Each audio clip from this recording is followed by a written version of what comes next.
importância do circo na minha vida, né?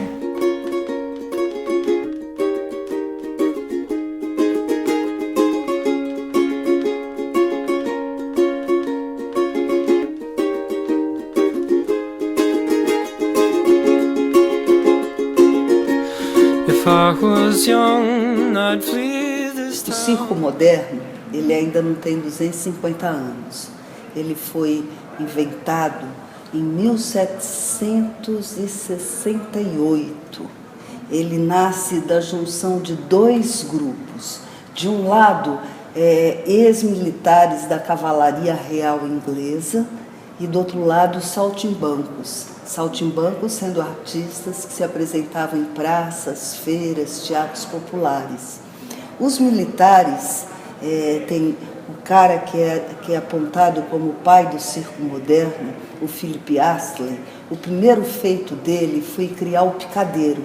Até então, o adestramento de cavalos era feito em áreas retangulares. Ele faz o redondo.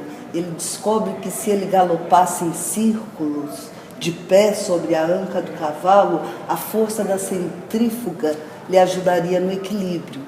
Né? Mas um espetáculo de cavalos não faz um circo. O segundo feito do Astley foi convidar os saltimbancos que se apresentavam nas praças, feiras, teatros populares, para fazer parte desse espetáculo. Primeiro o Astley põe o nome de anfiteatro, né? Invocando um dos maiores espetáculos da antiguidade. E depois um rival dele, Charles Hughes, é quem dá o nome de circo. Antigamente a gente ouvia: o circo está morrendo, o circo morreu e tal, uma balela, né? O circo existe desde a pré-história, tem relatos, né, de você vê nas pictografias egípcias, né, você vê malabarismo, você vê contorcionismo, você vê em jarros, então você vê que o circo vende há muito e as coisas vão mudando, né? Ele teve o ápice, né, em 30, 32, época do Piolim, né, a semana de 22 homenageou o Piolim, né? A Verônica deve ter falado sobre isso. Aqui no Brasil a gente começa a ter registro de circos na década de 1830. Isso não quer dizer que foi nessa data que chegaram. A gente tem registros. O circo europeu, ele chega com as famílias que vêm para o Brasil, muitas viajando em companhias que circulavam o mundo, ou como saltimbancos. Quando eles ficam e começam a viajar pelo Brasil, esse circo europeu ele vai sendo diluído em criações locais. Porque esses circos eles vão viajando e vão incorporando a cultura e artistas locais. Então, o circo vai se abrasileirando, o circo vai diluindo as suas características locais.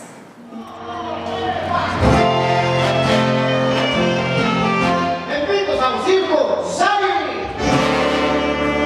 O circo entra na minha vida de uma forma muito inesperada, né?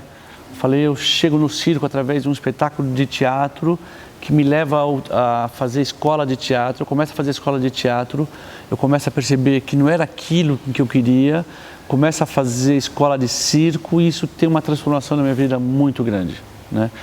Eu, no fundo, quase 30 anos depois, eu não imagino, né, o que eu estaria fazendo hoje se ao acaso eu não tivesse ido assistir o Búfalo e as Físicas. E tem uma coisa meio doida, na verdade, na minha vida, que eu não imagino, né? Eu era ligado, eu era administrador de empresas, era analista de assuntos fiscais de uma multinacional americana. Então, a transformação que o circo traz na minha vida é uma coisa muito difícil até porque eu mudo da água para o vinho, assim, né? Minha vida dá uma reviravolta muito grande.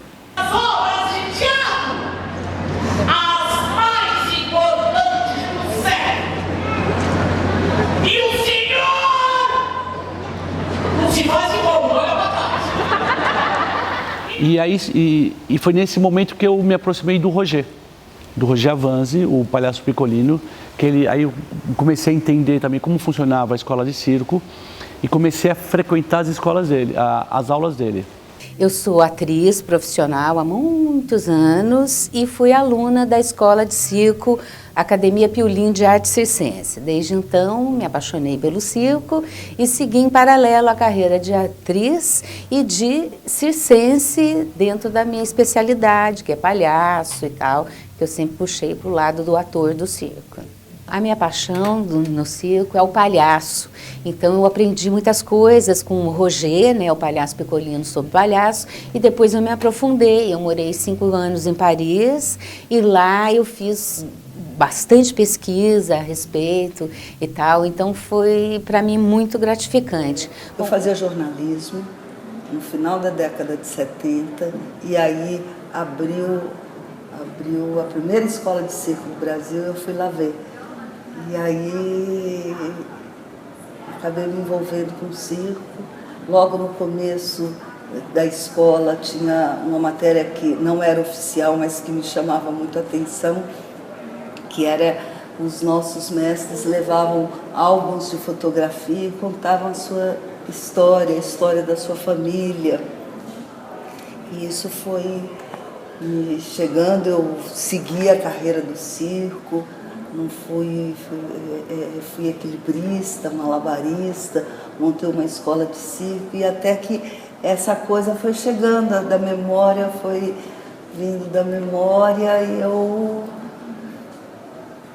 fui para isso, escrevi alguns livros e fiz um trabalho muito importante que me qualificou para estar aqui, que foi o livro Circo Nerino, que é a história de um circo que circulou durante 50 anos, 51 anos pelo Brasil, com um acervo muito importante e que eu fiz em parceria com o seu Roger Avanzi, o palhaço Piccolino.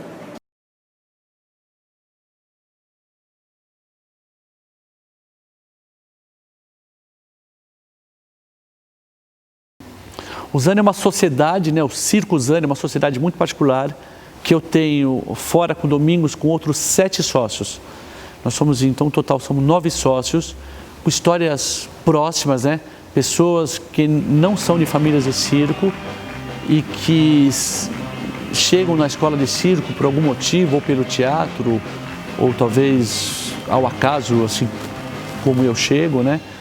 E que num determinado momento, depois de trabalhar, né, de estudar tanto circo, de trabalhar com circo, na verdade, um pouco, não exatamente em primeiro plano, né? Por um lado, a gente deixa o circo em segundo plano na questão de mercado, né? Mas aí dá essa vontade de realmente ter a lona de circo, né? Poder experimentar de atuar numa lona de circo.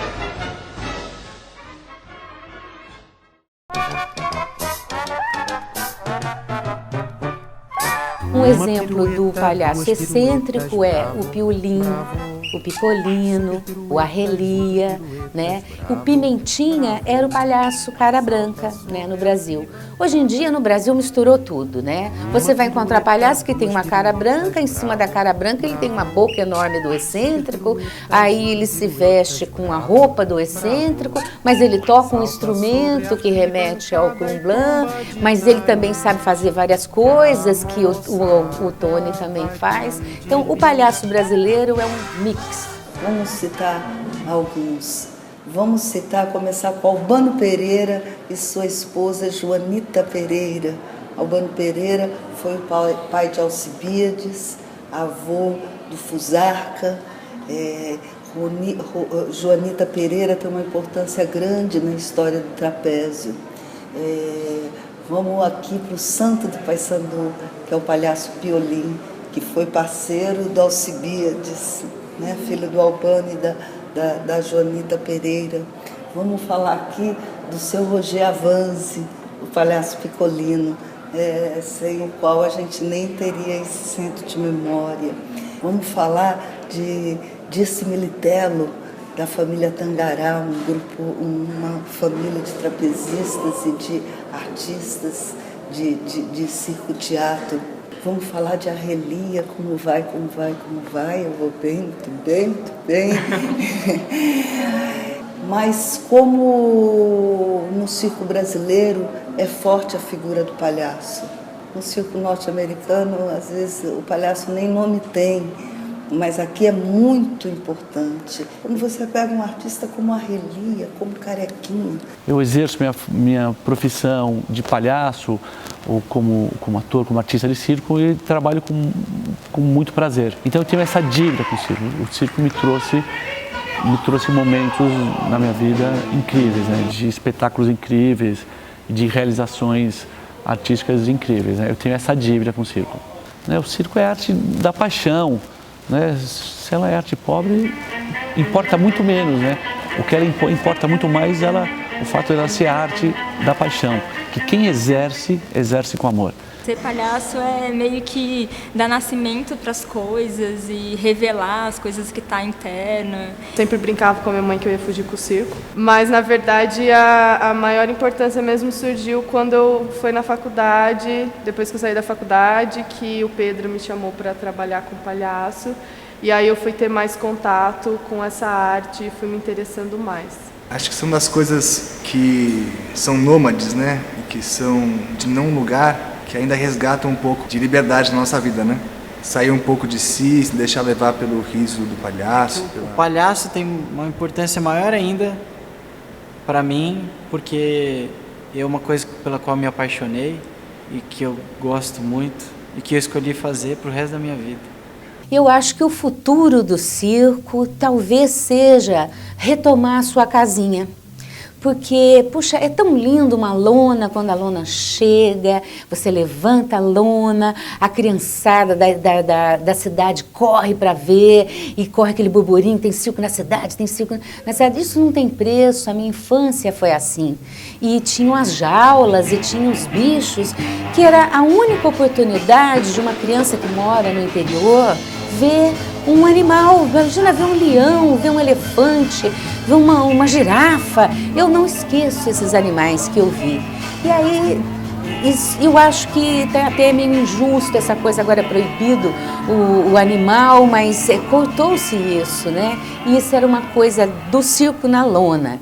Então, eu acho que o futuro do circo é mesclar essa linguagem nova, mas não abrir mão dessa casinha, desse habitat circense, porque a magia está lá dentro. O cheiro da pipoca dentro da lona de circo, ele tem um sabor diferente.